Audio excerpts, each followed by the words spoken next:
At Your End Step is brought to you by Comic Town and BCW Supplies.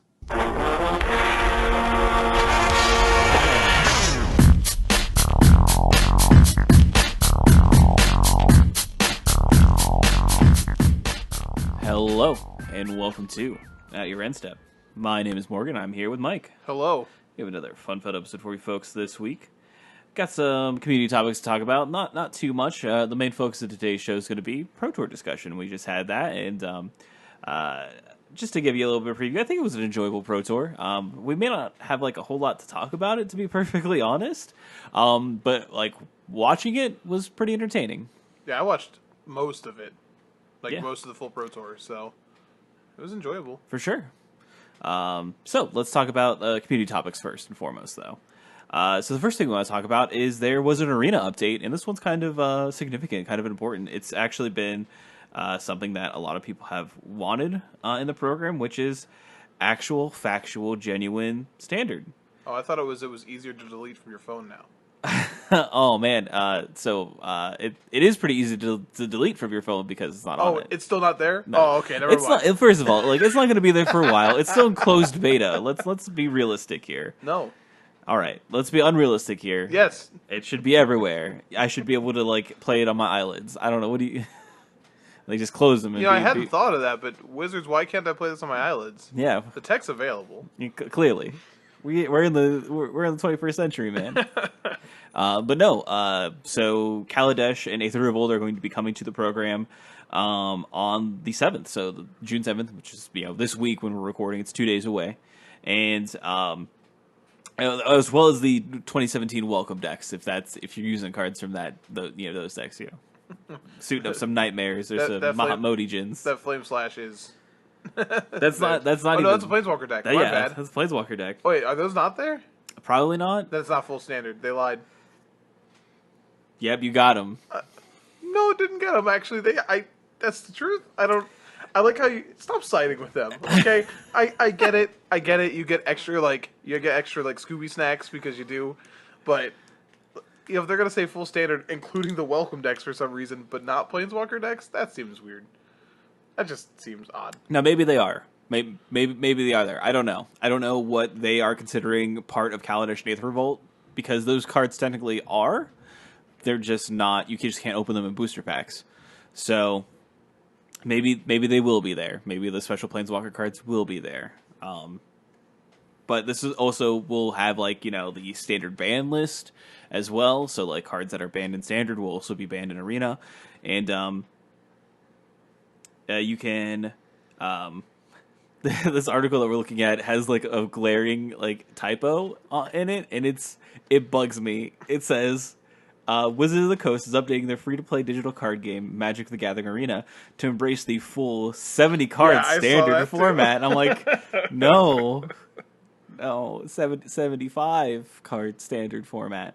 But this is true. So there will actually be best-of-3 events as well, with sideboarding and everything like that, which is obviously very important as well.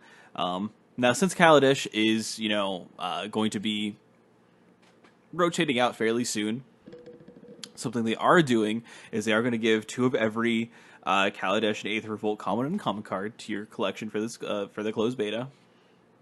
They're going to give you 1 of each rare and mythic rare from these blocks, from these sets, excuse me, and then 4 of 15 pre-selected cards from both sets, which the cards they're giving you are standard staples, which is I think is a really good move that they could do for this beta. It really cuts down on the amount of grinding you actually would need to do to get these cards for the standard decks that you want to build with, and I think that's a very smart move on their part. Obviously, this might entice some people to jump into Arena now that you can actually play with Kaladesh and Aether Revolt cards and build whole standard decks. And if you really want to explore the program, I think now is going to be the time to do so. Because you do have access to all of these cards. If this isn't, I don't think this is necessarily going to sell you any harder on Arena. If Arena is still not something that interests you, nothing is fundamentally changing with that. You just have more of an opportunity to actually play a format, a real format. Yeah, it's getting closer, but I'm going to continue to ignore it, and that's and I guess like that's me. I guess I guess I sound really like yeah, like whatever. But like in all seriousness, like I'm going to keep playing Moto because it already have the cards and I have them. So Yeah, you know, and I you can't hold that against anyone. Obviously, like if you already no, have it's digital. It'd be very difficult to actually hold against somebody. if you already have the cards on their on Magic Online, then obviously wanting to grind in Arena isn't going to be necessarily appealing because it's going to take a long time, and putting money into it doesn't make any sense. So, it is a cool new thing that's happening. It inches forward with Arena, and things are coming to it. The next community topic we have is we're at the end of the Dominaria storyline. It is concluded, and it's not something I necessarily followed a whole lot, but I definitely know the cliff notes about it, so I know enough about it. I listened to the Vorthos cast, so I know enough about it. So yeah, I actually haven't listened to that one this week. I've been trying to finish Wolf 359. So, but so the end of it felt kind of like a marathon. Like it's kind of frustrating because again it was just supposed to be a large set, small set, and because they shifted that, we lost a fair amount of storyline too, and they've talked about that a couple times. So this last installment was just breakneck speed. Like we got to get here. How do we beat Yargle? Muldrotha. I don't know. Let's do that. Which kind of cool, I suppose. But I mean, it's really Slimefoot. Slimefoot saved the day. Slimefoot from what I hear. Slimefoot is great. You knew that Slimefoot was going to be great though. You got weird things like Gideon sort of accidentally met Rada, literally in the pit. He found the only other person who knew how to fight with a group and was like, "What's your name?" "I'm Rada." "I'm Gideon. Nice to meet you." Oh, okay, cool. I was waiting for the invariable somebody killed a small goblin. I was like, "Oh no, Squee," and that was it. Just move on and run past it.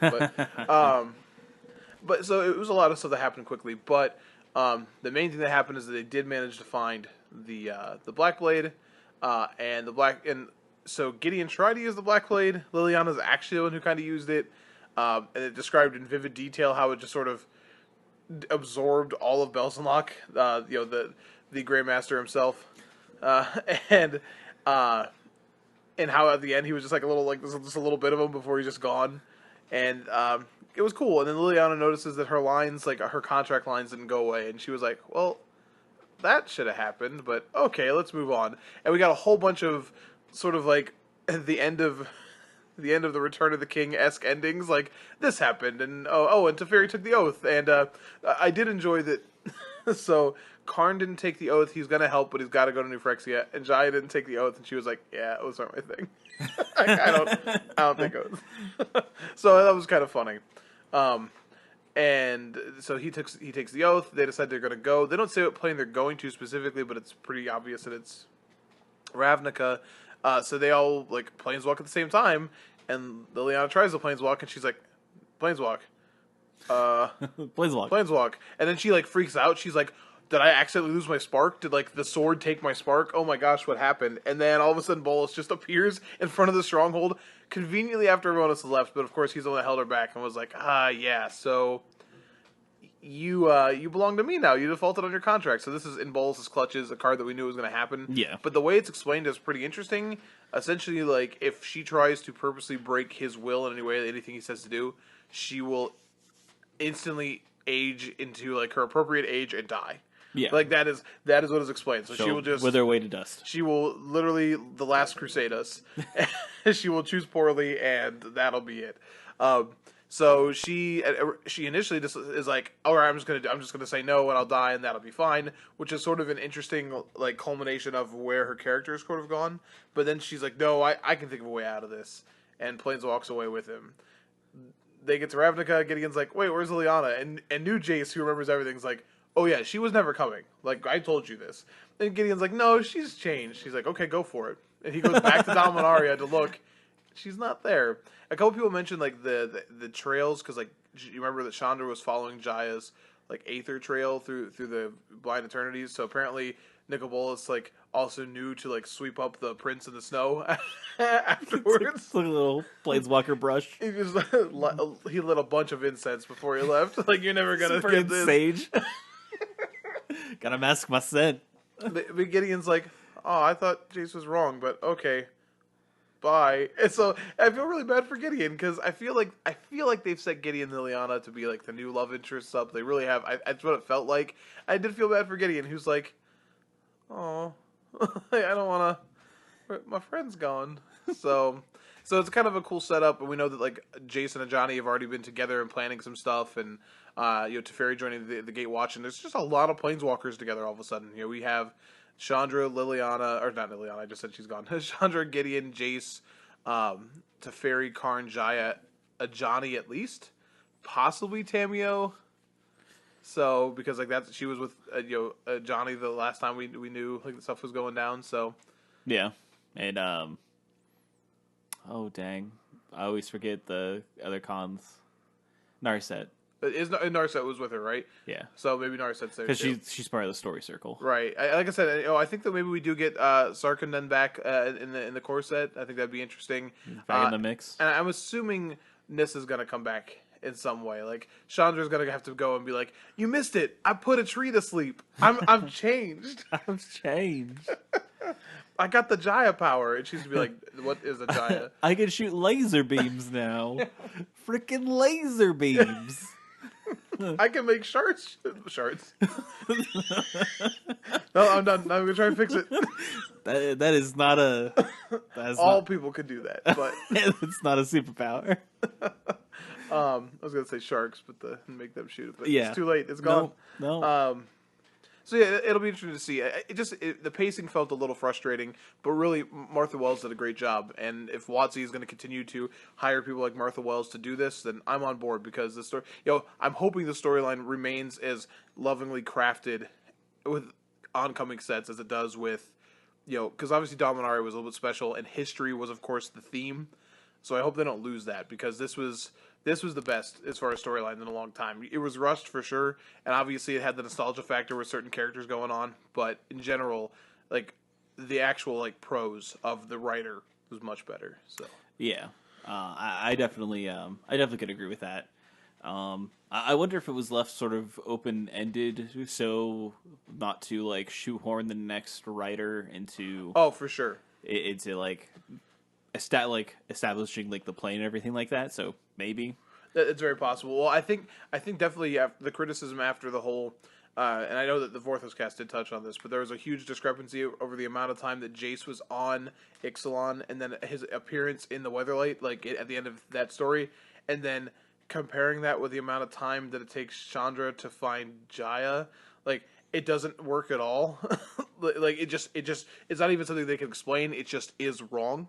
So I think that, and that's obviously because you had two different authors anyways. So I think that you may be right on that, where it's like, let's just make sure we don't accidentally, make giant time breaks. That would be bad.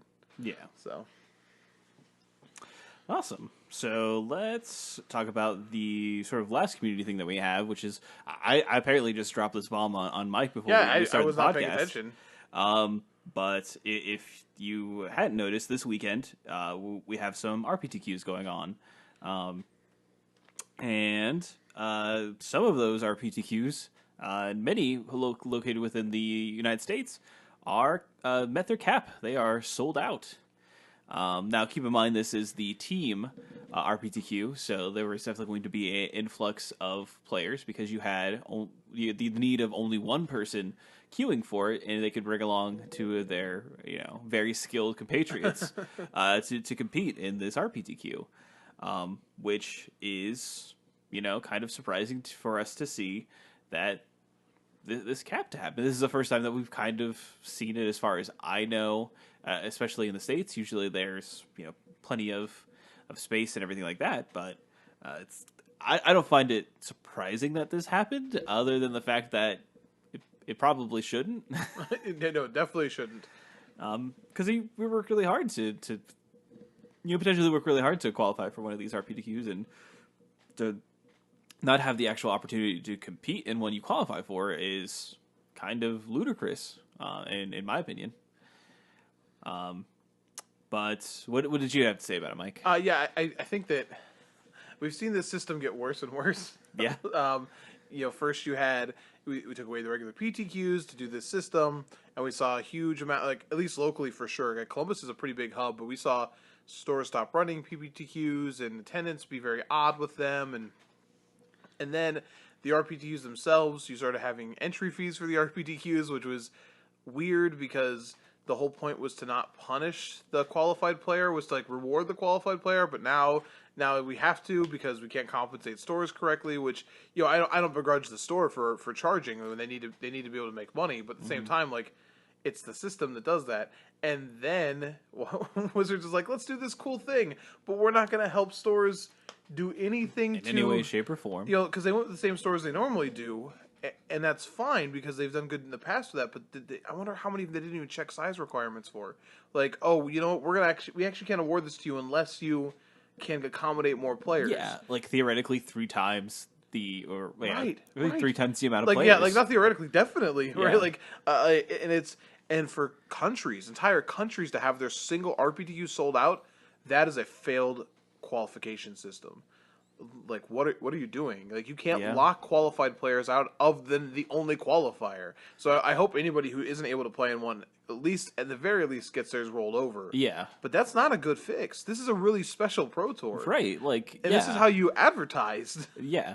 I think obviously they would have to have their qualifications roll over if they were locked out. I think it'd be like a real terrible look for Wizards or organized play to be like, oh well, you could go to another RPTQ. Yeah, you could have flown to another country. Yeah. Like, that's just not an acceptable excuse. No, it's not. Especially if you are the determiner of these, like, who gets to have these RPTQs, and you didn't check if they could actually house the amount of people that were actually qualified for the tournament.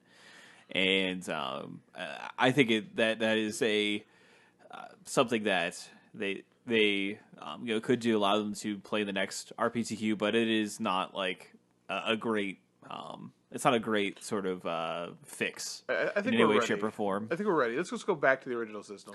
Yeah, can you're we just be first done? of all, you're already doing PTQs again anyway. You're already doing them at GPs. You're already doing them online.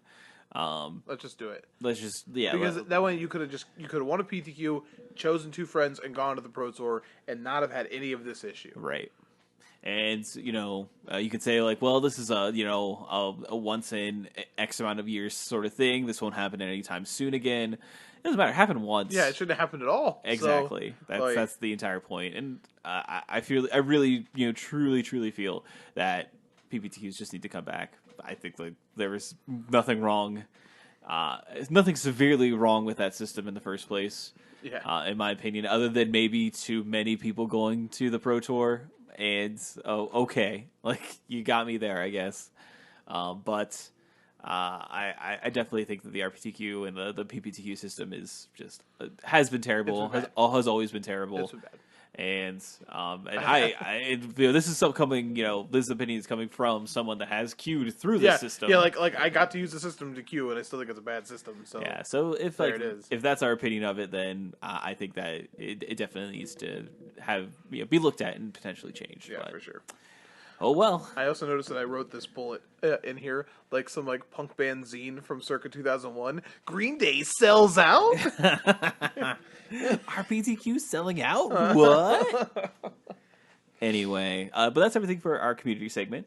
Before we jump into the Pro Tour talk, we definitely wanted to give a shout out to Comic Town. You can check them out on Facebook by doing a quick search for Comic Town Gaming Center and keeping abreast of their events that they have going on. I know Battle Bond comes out this weekend, so I wouldn't be surprised to have some release events for that new set if that's something that you are interested in.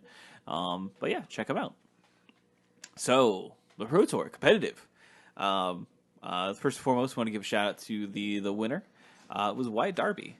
Winning with Mono Red Aggro, defeating Black Red in the finals of the tournament. This is, I think, Black Red Aggro is what it's being named as. Piloted by, I think it's Giancarlo Pinto. Is that what it is? Okay. I think.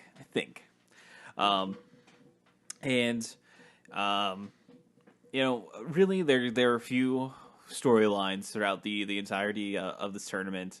One of the storylines, which I'm sure many people have probably heard the most, is the fact that Goblin Chainwhirler was the end all be all of the tournament. That single handedly just crushed people.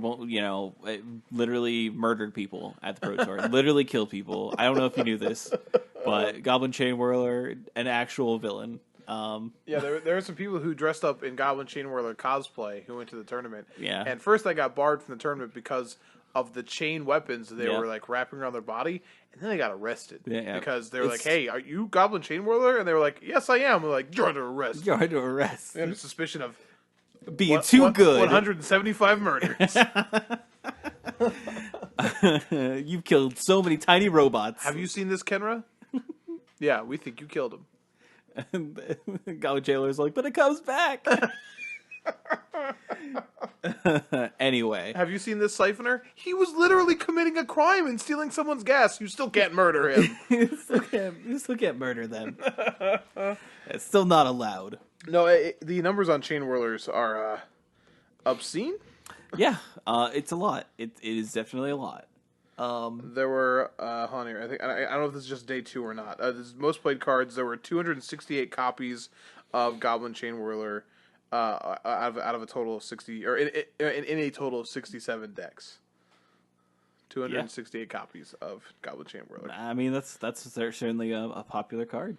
So it was the most popular played card overall, and the most popular card from Dominaria. If you didn't figure that one out, so oh man, all the elves that murdered too. A lot of Llanowar elves happen to be dead. This time the plural works. And like when we talk about the top 8, there are six red black aggro. There's 6 variants of red black, 1 mono red, and then one Esper control. One Esper control. The lone Esper control pilot. Ernest Limpe Jin was the pilot of the Esper control list. He lost in the quarterfinals, but he tried. He tried so hard. Didn't even win a game, unfortunately. Yeah, it was 3-0. It was a bashing. Yeah, unfortunately, Teferi was not the hero the Dominaria needed. No, or deserved. No, unfortunately not.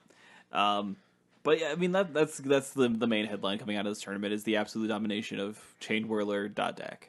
Whether that was red black aggro, whether that was red black mid range, or even mono red, the winner of the tournament. It seems to be like this is the card, and we kind of, if you remember the GP results that was standard only GP that happened that was in Seattle. Mm-hmm. It had very similar top 8. It had a lot of red black in that top 8. So if you, it did. Was it Seattle or was it Birmingham? It was the double one, right? Yeah. Because it was standard and legacy. You're right. I don't know if it was Seattle or Birmingham. You're right. It might have been Birmingham. But anyway, the last standard GP that we had also had a ton of red black in it, and it's not like this deck fell away. And you can't always track the Star City metagame with the actual GP / Pro Tour metagame. No, especially when you've had mostly team events. Exactly. So. And so I didn't find these results necessarily surprising or shocking. Apparently, the rest of the world did, though. And I think whenever a deck is this dominating, or a couple of cards are this dominating, it's going to get that hyperbole, if that makes sense. Yeah, for sure. I for one say that, you know what, let red be good. It's okay. Red's been good for a while. Let's be real. Well, so yeah, and honestly, I will say this right off the bat: there are a bunch of people who are sort of calling for bans, and they've compared Chainwhirler to our good friend the dinosaur, and I can't remember his name all of a sudden. Yeah, rampaging Ferocidon. There you go. Who is currently banned. So I will say that Ferocidon still does something that Chainwhirler doesn't. Like, they both punish token strategies, but like the can't gain life clause on Ferocidon is still like really, really tough. But the difference is also the casting cost. Right now in red, you do have enough things that makes you want to play Chainwhirler. You know what I mean? Like, you already want to be that invested in red that you want to play Chainwhirler. Yeah. When rotation happens, which again we're not super far away from, we do have one more set for standard, but quite literally at the end of the summer we're looking at rotation. You know what I mean? You lose Hazaret, you lose Chandra. You know what I mean? You're gonna lose Heart of Kirin. Carry Zev, Earthshaker, Kenra, like all of the staples have made these red decks so good. And honestly, that 4-drop slot, like you're still gonna have Rekindling Phoenix. Don't get me wrong, which has also had a great showing this weekend. But you're losing Glorybringer as well. Like the You're deck. using Chandra Torch of Defiance. I said that. Did you? I wasn't paying attention. It's okay. but yeah, like you're losing like the things that are gonna draw you to triple red, like. Right now, yes, red is so good, the format is so big that Chain Whirler is disgusting. That 3 red casting cost is still a limitation. You're not seeing it because of the format right now. You will see it after rotation. Yeah. Okay? And then if you don't, then maybe we can have a discussion. Yeah. But that's not what's happening right now. And then when we realize we're going into rotation and then we're actually getting like going back to like having some busted mana bases, then we'll see it again. And, and it'll be like the Boros Reckoner slot where you just played in your 3-color mid-range deck. I'm sorry, I went to my happy place there. Yeah, for a I know, little I bit. understand. No, to be fair, Boros Reckoner probably easier to cast in that particular Oh, format. absolutely it was. You know, 'Cause there's you could cast it with white. the hybrid versus. But I think like you look at Ferocodon, you can splash that in a bunch of things. Like you don't Yeah, have to work hard correct. to do anything with that card. You do have to work for Chain Whirler. You know what I mean? Like you're either mono red or red black, and the black is literally a splash. Like you're playing so little black that your decks are playing Hour of Glory instead of Vraska's Contempt. Right, in these because decks. the Like, double black, you just can't do it. Yeah, it is a real like we can pretend like it's not, but it's a real stress on the mana base. Yeah.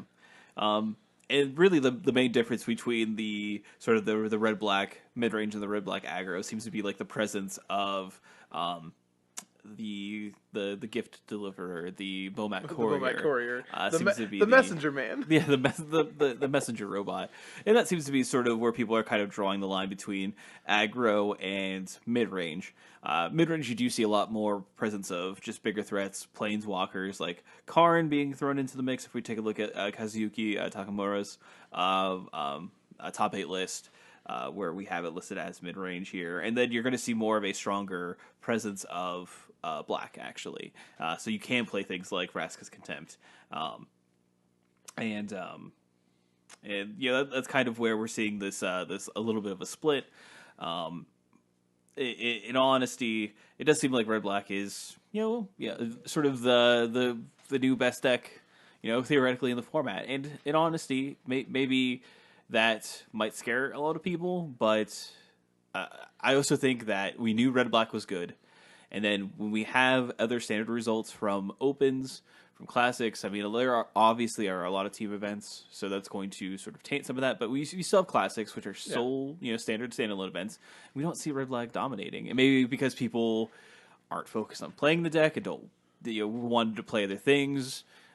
But I don't think that while the Pro Tour is, seems to paint a picture, I don't think that's the true picture. Yeah, so and I think we should look at it in comparison to the format at large and what people brought to the Pro Tour. Like the Pro Tour format is not standard as you would normally see it. Like, that's important to know. And when you look at by the way, shout out to past Mike and Morgan. Correctly identified a fair amount of things in this format, including me saying that Mono Green Stompy was going to be a Dark Horse deck, was the 4th overall played deck on day 1, didn't convert at all, but people brought it.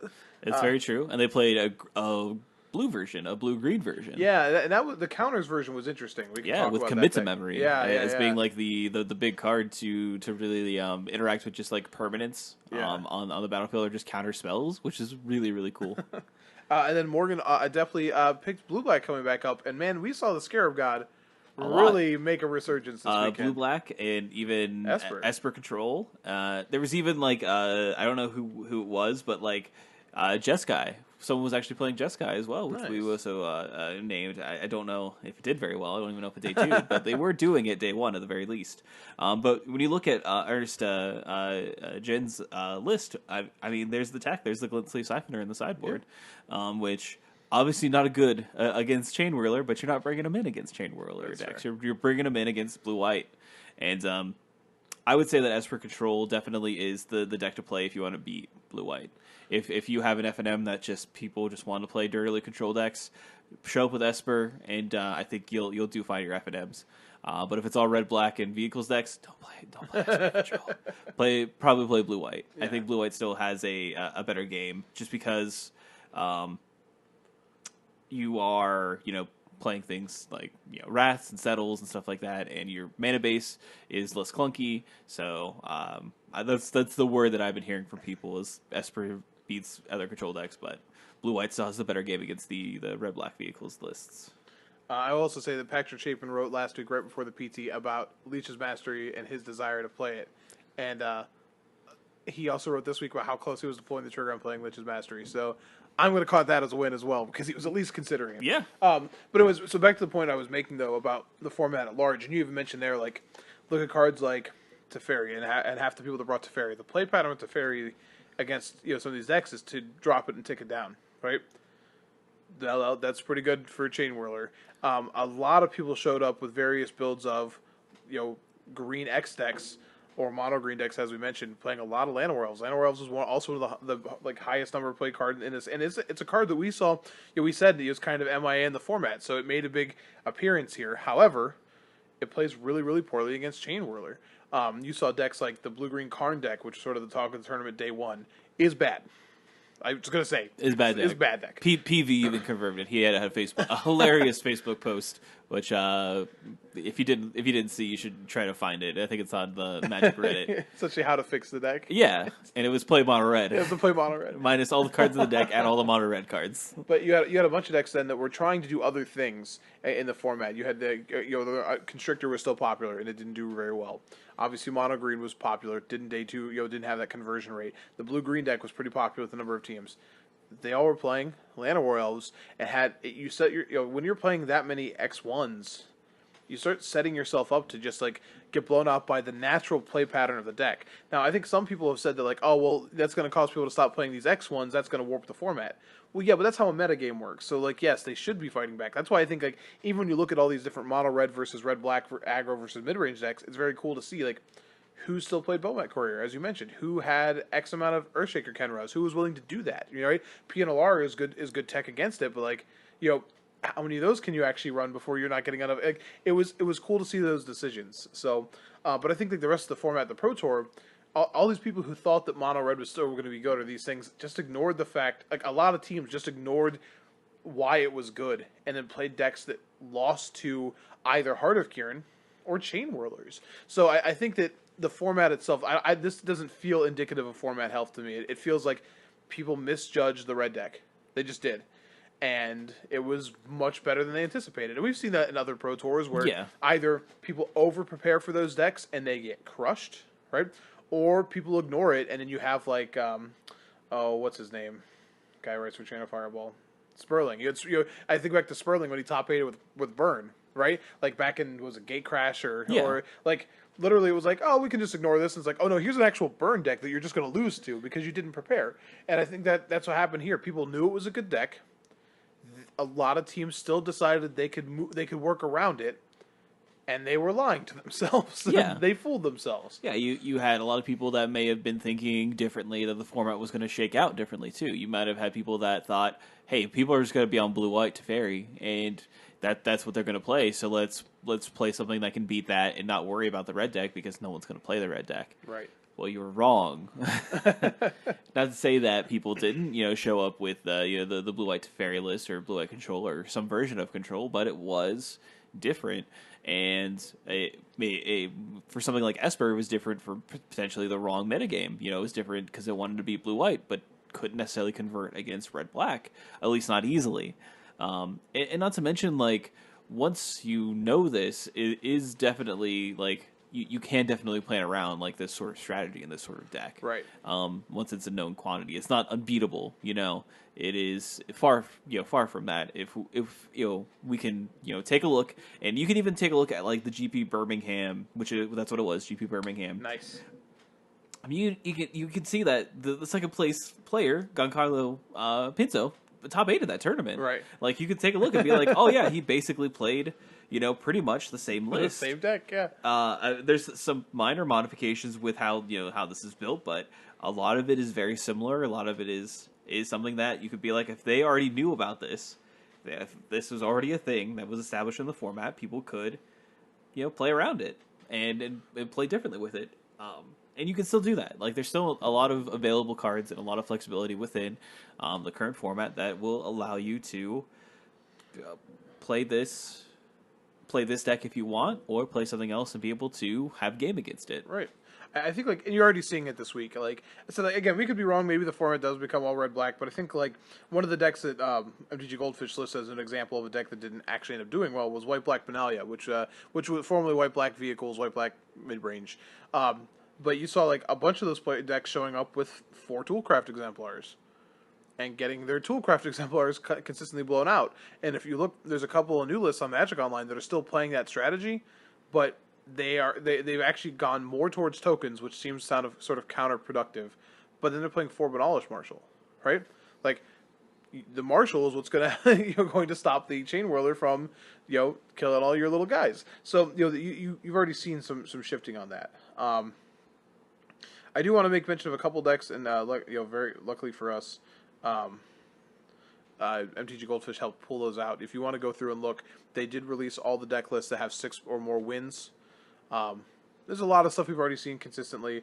I want to mention Green Blue Gift, which this article mentions, by Jason Chung. Did you see this deck, Morgan? I did. This deck is pretty sweet. Okay, so a card that I didn't understand how it actually worked because I've only cast it in a draft. Multani Yavamaya's Avatar. Multani's busted in this deck. Multani is a 6-drop that has power and toughness equal to the number of lands in play and in the graveyard that you control. So it also has reach and trample. So the green-blue deck plays, Minister of Inquiries and Branch Walkers and Champion of Wits and Jade Light Rangers, and it's a Gate to the Afterlife Godfarrow's Gift deck. So it's trying to mill itself. So inadvertently, you just have lands that just get thrown into the graveyard. Yep, you sure do. And then you cast this thing, and it's huge. And then you either bring it back because its actual recursive ability is really tough to deal with unless you exile it, or you bring it back with a Godfarrow's Gift. It becomes a base 4/4 that still gets its power and toughness buff. Sure does. And then it has haste and trample. Yeah. And all of a sudden you're like, hey, here's 15. Multani, big boy. So I actually love that. That is some sweet endgame tech. The rest of the creatures are all just good. Yeah, they're all just value creatures of one way or another. You probably, I'm sure that Jason Chung probably killed a lot of people just with a 4/4 Glitness Crane. Yeah, just beating it in the air.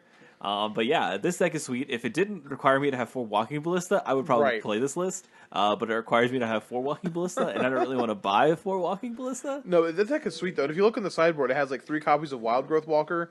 But that's the green and colorless 1/3 creature from Ixalan. It says whenever you explore, you gain 3 life and it gets a counter. You're playing 4 J-Light Rangers. Against the red decks where you want to have a little bit of time, you go this on turn 2, J-Light Ranger turn 3, I'll gain 6. Yeah. Also, it's just a 1/3. Well, then it's a 3/5. Yeah, then there's a 3/5. Ain't nothing going through that. This deck's sweet. Yeah, this is cool. I think it's kind of cool. Obviously, you run into a little bit of an issue with elves being your acceleration, but in a lot of different ways, sometimes you don't care if your creatures die with this sort of list. Okay, so I think that's a good point. Yes, you're right. You're playing Land of War elves, but when they're dead, they're not just worthless. Yeah, and I think that's a huge deal. You could see them maybe moving to servants, sort of the conduit instead, maybe. But I like the idea here that no, it's okay. And honestly, that's the only creature you can. I guess Branch Walkers sometimes you can hit. Branch Walkers, but Champion of Wits, right? You actively saw play patterns on, especially on day 2. Was it Katsumura versus Kevin Jones? Was that who it was? Yeah. Where he had a Chain Whirler versus a Champion of the Wits, and he didn't attack because he didn't want the Champion of Wits to die, and it was a huge play in the game. And you also had people slow, the art of playing your Chain Whirler correctly. You talk about Champion of Wits, there's most of the time you're playing that creature and just please kill it. I want this dead.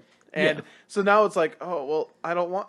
Yeah, please give me a 4/4 that lets me draw 4 cards. Please. So, yeah, I think this deck was very sweet and attacked the format in a pretty interesting way. The other one here I want to mention was...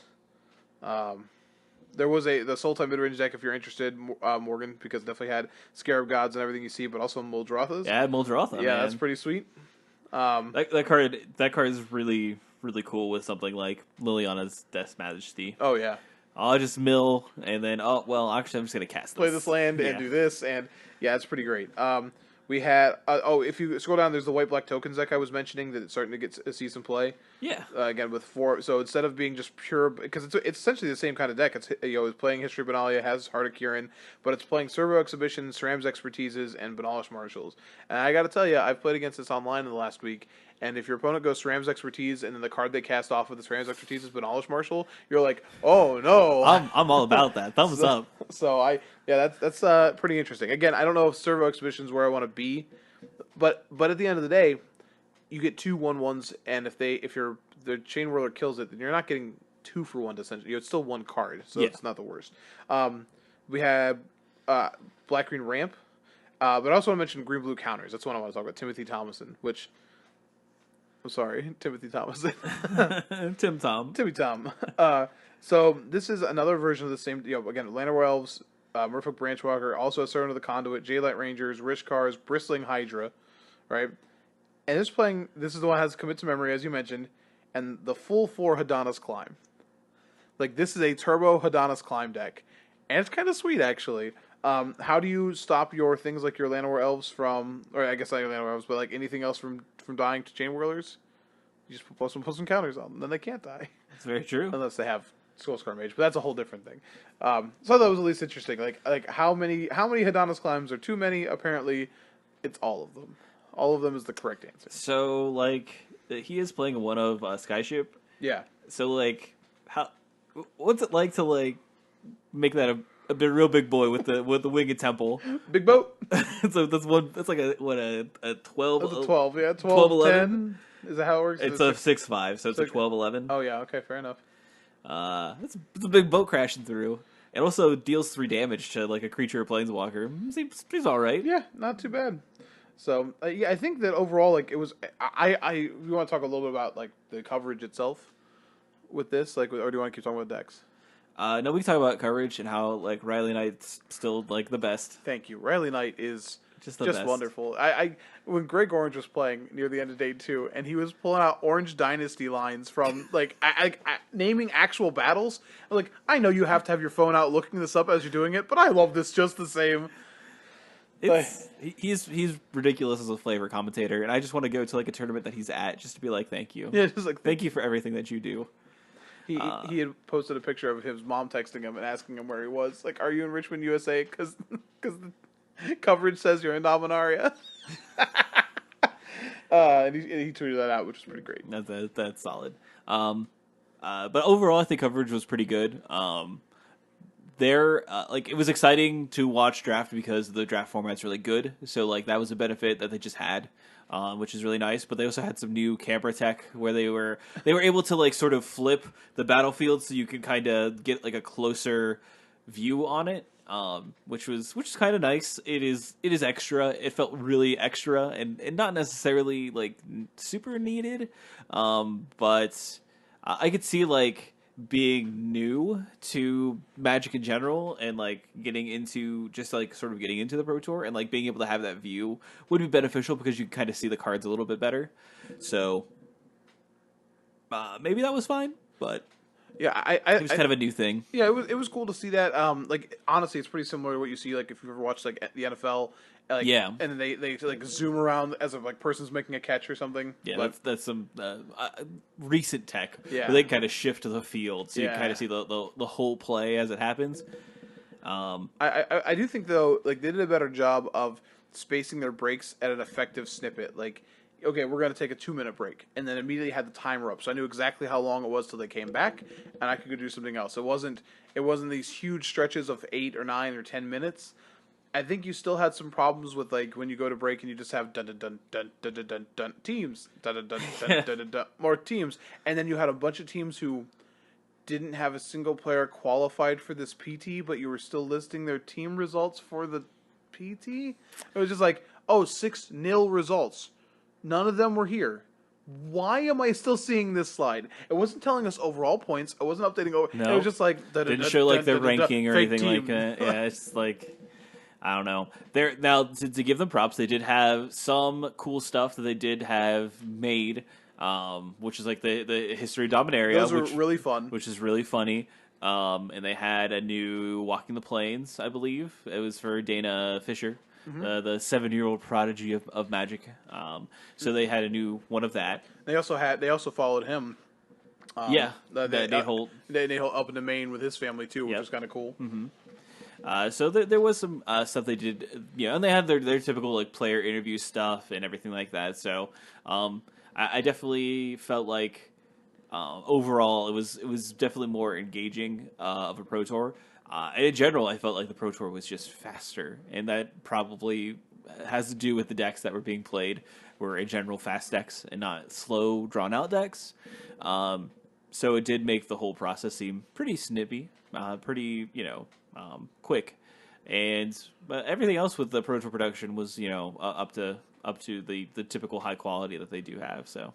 Yeah, I pretty much watched all of Sunday, all of the top 8, and it was fun to watch. And it was kind of cool because I think that, again, people get this habit of thinking that like mono red or red decks are just easy to play, that sort of thing. But if you look at the red black decks, like even the sideboard decisions were so cool, and some of the cards that we saw, like Ongroth getting some play, Siege Gang Commander doing a ton of work, and I think you also saw things like the mono red deck is a little bit favored against all the red black decks, and mono red sort of marched its way through. Yeah. You had cool dichotomies like Owen Turtenwald in the top 4, and they were showing his lifetime earnings, 300 some thousand, all this stuff. Wyatt Darby, $1,150 or what, $250, 3 pro points. Yeah.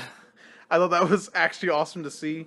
In the finals, like you couldn't have asked for a more sort of harrowing ending, to go up 2-0 and then to have, this is Giancarlo, right? Yeah. Pinto And sort so of battle back to get tie it two up. sideboard games, and then have the that final game 5, and those are very exciting, and think that Pinto's just gonna win. Yeah, and I then thought there was no way, right? And then suddenly Wyatt Darby just finds the Glorybringer and wins the whole thing. And there are even I think I read something that there was a line that Pinto could have taken. Yeah, to, Frank Carson sort of dissected. I saw on Twitter, and he thinks there was 2 different ways that Pinto could have won. Yeah, Pinto could have just won on that turn before that draw step, which is we've seen sort of that thing happen before with the Hazoret, the infamous Hazoret, and it just shows that. No matter what seat that you are taking in Magic, whether it be at your FNM or at the highest echelon of the tournament, people make mistakes, and some mistakes are definitely more heartbreaking than others. But everyone has room to improve with the game and to kind of see lines, and it's kind of obviously it's exciting for us, and it definitely has that roller coaster sort of emotion feel that you get with a lot of other sort of competitive games. But it's kind of it kind of makes you realize that if you think you're bad at Magic or something like that, hey, everyone makes mistakes. The best thing that you could do from them is just learn. I think I was sort of go with that, but I want to finish the thought on the Pro Tour top 8. But you're absolutely right. I think that in watching that too, you could see so many different elements. I do think that if you didn't watch it at the end of that game, game 5, Pinto was ahead on board and had flyers. He had an 8th Sphere Harvester and a Thopter token, and he had a Glorybringer in his hand and a Siege Gang Commander, but could not hit the 5th land. So he was just pecking away with flyers. On the last possible turn, Wyatt Darby drew Glorybringer. And as soon as he drew it, I was I'm sitting here watching with Morgan and a bunch of other people. I did the math really quick. I'm like, that's lethal. He's got it right now, and he counts it up a bunch of times. It's super exciting. I want to know what your opinion is of Pinto's action at the end of that game, then, though, because I think it felt kind of awkward, and I audibly said as we were sitting there, I was like, oh, come on, don't do that. Don't. If so, when he attacked, one of the things he attacked with was a Carry Zev. And he didn't immediately grab for the token. Then he did reach and grab for the token well before blocks, anything else. And he'd also counted up the damage 3 or 4 times. You can actually see Wyatt Darby count. He goes, if you can hear my finger, he goes 1, 2, 3, tapping his carries up. So he's indicated, in multiple ways. And Pinto snapped, called a judge to see if he missed his trigger. And I thought there's been a lot of discussion about that the last few days on Twitter, and I felt like in the moment at least, it did not reflect well on Pinto. It made for a really awkward moment. Now, of course, I know that as a viewer, I'm looking for that cool moment of oh my gosh, he topped up the Glorybringer, he won. I don't want to be the guy on the other side of that, so I get that. But what did you think about that, Morgan? I think it's bad optics. I think it's a bad look for sure. And I think that a lot of people might just be looking like overlooking like the sheer fact that that could just be like how um, what is ingrained in him to do. Like what is ingrained to him in his play group and how he plays the game. Like that is just the immediate response. And a lot of judges back to that, saying like that we instruct players to always call a judge if there's a question. And so I think on that instance you're right. You know, he immediately did it. He had all the judges around. So like, what does it hurt to ask? So I don't know if he was necessarily thinking about like how it would look. I think certainly he wasn't. I just think that he had an immediate sort of like gut response, like that is his first thing. Like there's something like that I'm questioning as a player. I'm going to immediately do this, and like I can't fault. I can't necessarily fault him if that is like the instance. Like, hey, we're all humans. We all have reactions. We all have reflexes. If that's a reflex that is built into you, especially being a player that plays consistently at the professional level, like if that is how it is, then like whatever. Like that was your initial reaction. But it's not a good look. But I don't know like where you go from that. Yeah, I guess that's where I struggle with that. I want and like to his credit, I know a lot of people made like Carvalho cracks about it, which I think is messed up. Like yes, Carvalho's a cheater. You know what I mean? Like I think that his close association with Carvalho would hurts him. Being friends with Carvalho would definitely hurt him in this situation. It certainly 100%, because people are gonna make you guilty by association. Like they're gonna say like, oh well, I know who you play around, I know who you play with, so it's like I see you. I wonder, and this almost feels like this is one of those sort of classic dilemmas. Like it feels like the old what we talked about before, the Boborigmos or Boborigmos Enraged, right? Like if you are there and you take that attack and then your opponent misses that and they go, well, we think you did miss this, you don't get the Ragavan, and like now you win the PT because of it. Like, are you just happy because you won the PT, or like how do you feel about that? Because like the rest of your career would be like, yeah, you won that PT, I guess. I guess if you don't care about like your perception by other people, then whatever, it's money in your pocket, man. Yeah, that's true. I suppose. And to the sheer like it is to the fact that when it comes down to it, playing Magic is a lot of part strategy, a lot of part picking the right deck, and it's also a lot of part playing cleanly. Yeah, just like any other sport, if you don't play cleanly, you will be punished in some facet, whether that is like fouls or something of that nature. And that is a component of Magic that a lot of people, when there's these high pressure situations that do happen within the game, sometimes people slip up and make these mistakes. And it's always in our community, if it's telecasted, it is always infamous. Yeah, that's true. That is true. That's always what it is. So if that's how it shook out, like it just would have been infamous. It would have been like all the Pro Tour. But again, like if I'm in Pinto's position and that happens and it causes me to win the Pro Tour, I played clean. Yeah, like that's fair. I did the things that I needed to do to secure my win, even if other people think it's underhanded or shady. Like no, I called the judge. The judge saw the situation. And that's the rules of the game, man. Like I'm not cheating. That's a great take on that. I think there's another wrinkle to that too, which is that like the coverage people like to hand people tokens, right? Yeah. So then like if he counted it, he's like, man, I just think like I wonder if he delays like a half a second more. Like, is there a real judge call there? Like that's such a tricky thing. I will say I think the one thing that came out of that is I think a lot of people expressed their continual dissatisfaction with. I don't know what the perfect answer is, and I know they tried to fix it a number of times. But man, the mistrigger policy is weird sometimes. Yeah, it's like, and obviously, I think at the end of the day, if you read the mistrigger policy clearly, he has to indicate it before something else happens for it to be missed. Yeah. And he did. Like, it never moved to blocks, never happened. So he did not miss that trigger. Correct. But the sheer fact that his opponent could think that he did, like, it's so weird. Yeah, the sheer fact that Pinto could have been like, yeah, let's move the blocks. Yeah. And then, like, started laying creatures down for blocking, and then been like, oh, judge, and then, like, made that call.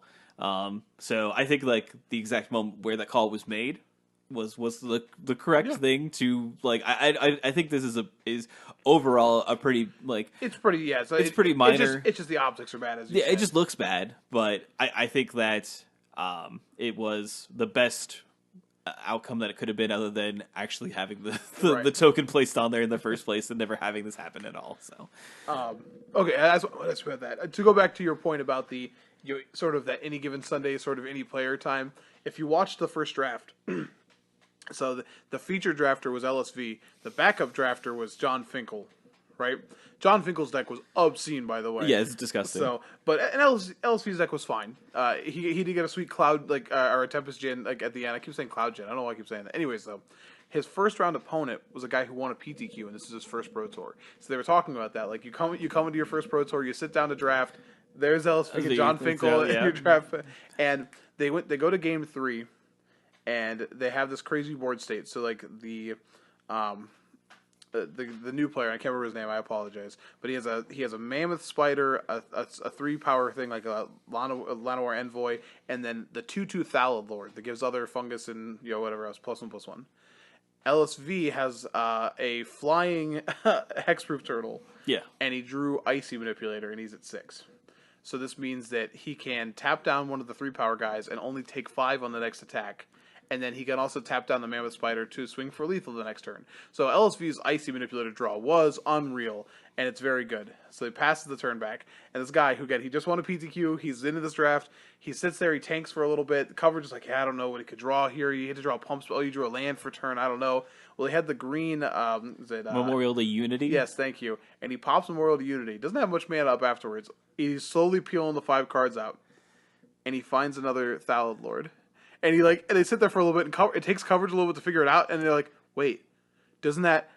It does, and he plays it, it makes his 2/2 now a 3/3, and LSV just kind of like puts his hands up like, okay, you got me. And it was such a cool moment, because again, here's this guy who won this PTQ and like had to go through this, and like comes down to that last activation of the last turn, and he finds the line. And I think that's why the Pro Tour was fun to watch. Like that, it was so cool. And LSV, of course, is a gentleman about it. He's like, this is fine. But that moment where it's like, okay, I've got the 5/6 flying hexproof turtle, Icy Manipulator lock. What you got? What you got? Just enough. The exact enough. So I thought it was pretty cool. So it was a fun Pro Tour. I don't get to sit down and watch Pro Tours like that often because of the timing for the year. This one worked out also, perfectly. typically they are on Eastern time. Oh but yeah, this one was. Yeah, this on Eastern time. I was off on Friday. Like it just made it nice. We went to former host Jordan's graduation party. If you interact with Jordan on Twitter, send him congrats. Yeah, he graduated law school. Yeah, he's going to be a lawyer now. Not just a rules lawyer, a real one. A real one, so, correct. So we go to his graduation party, and he, after we're watching coverage, and he had the Pro Tour coverage on there. That's actually where we finished watching it. So it was super nerdy. I don't know what to tell you. We played softball afterwards, so some amount of sporting happened, if that... It was evened out. I think that the real story for this Pro Tour isn't the decks, isn't the cards. I think it is the actual gameplay. Yeah. I think the gameplay at this Pro Tour was there was a lot of awesome moments that happened and a lot of intriguing board states. You could go back and watch pretty much any feature match and like have something cool or interesting worth watching and experiencing. It really felt like there were a lot of very, very talented and skilled players playing really, really, really good Magic. Yeah. Even if sort of the decks are all, if you really think the decks are all red, black, or whatever, like those mirrors are still very engaging and interesting. The blue-black deck, I think, is one of the more interesting decks to really to watch get going. If you can watch any games with like Kevin Jones, I think he played really, really good Magic. 2 or 3 matches in a row they showed Kevin Jones on day 2 as he was fighting for top 8. He didn't quite make it there. But his lines, his choices, like everything about those games, yeah, you're absolutely right. And just awesome to watch. We now know who the best Kenji is, so hats off to Numa the Nummy for being Kenji Samura. So congratulations on that new trophy and title. Wish you the best luck on the next Pro Tour, and hopefully you can defend it against Kenji Samura again. Kenji Igashira, this is his first Pro Tour, if I'm not mistaken, and he debuted. And he was kind of almost knocking on the top 8 door. He fell off a little bit, but he was in range. He could have done it. So that's pretty good showing for your first Pro Tour. They had him in the feature match in the last round because he was who's he playing against? Somebody who points mattered for X Master. I think it was either Constructed Master or Draft Master. Yeah, which actually I can pull those up. I know who got those? Matt Severa. Matt Severa got Constructed Master, and then I forget who got Draft Master though. I want to say like Eifenhold. That doesn't sound right. So it's Elias Watsfeld. You know what? I'm gonna say it wasn't too terrible. He's the Draft Sure. Master. But yeah, so I think this Pro Tour was entertaining. Oh, I think it was a absolutely. lot more entertaining just due to the fact that the draft portion was actually Yeah, I was excited to watch all of it. Yeah, was actually interesting. just keep making formats as good as this. Well, they're probably not. No, We're gonna get MIT we're drafts. We're gonna so corset. So I'm yeah. not gonna hold my breath for very very deep. Please don't. Format. You would hate to see what happened if you held your breath. So, one last shout out to Reed Duke. Yeah, Reed Duke had a pretty good storyline come out of this, where he went 1-4. He started 1-4. And then decided not to really lose anymore. Yeah, he had as many losses as he could have without falling off of day 2, and ended up 11-5. Yeah, Like he got 15th place or something like yeah, that. the 15th or 16th. Like yeah. he was out of top 8 contention by round 5, and then still top 16th. So that's perseverance right there. That's impressive. That's very true. But I think there's there's still a lot of good information coming out of this Pro Tour. I don't think this necessarily sets like the meta game in any way, shape, or form. I think Standard still has a lot of interesting things that could potentially come out of it. And in the end, we do have M19 that is literally right around the corner. Like, it's theoretically not next week that we start getting spoilers. It's the week after that. Yeah, I think so. But I think July 11th or something like that. But it's really weird because the loading ready run usually has pre-releases, right? Right. Typically that would be on the 29th of June, but it's actually going to be on the 22nd of June. So of Nationals. Probably because of Nationals or whatever, some scheduling conflict. We are still drafting Dominaria for Nationals, right? Yes. Okay, because I would. Because M19 will not be out. I would be a one-man riot right there. But so you have this weird instance where, I mean, pre-release, you're going to see maybe not all of the cards, but a lot of the cards. And normally we already have these set once pre-release is going to be happening. So I don't actually know when we are getting like the previews. Theoretically, if it's 2 weeks, then it would have to start next week. But I don't know. We'll figure it out when they start appearing. Yeah, for sure. But it already feels too soon for a set review show, though. It does. At least it's the core set, so hopefully there won't be too much that we actually need to talk about. We'll probably still have to recruit a third for the. I think we can convince Dave to come back for the set review. Fair enough. But yeah, good Pro Tour.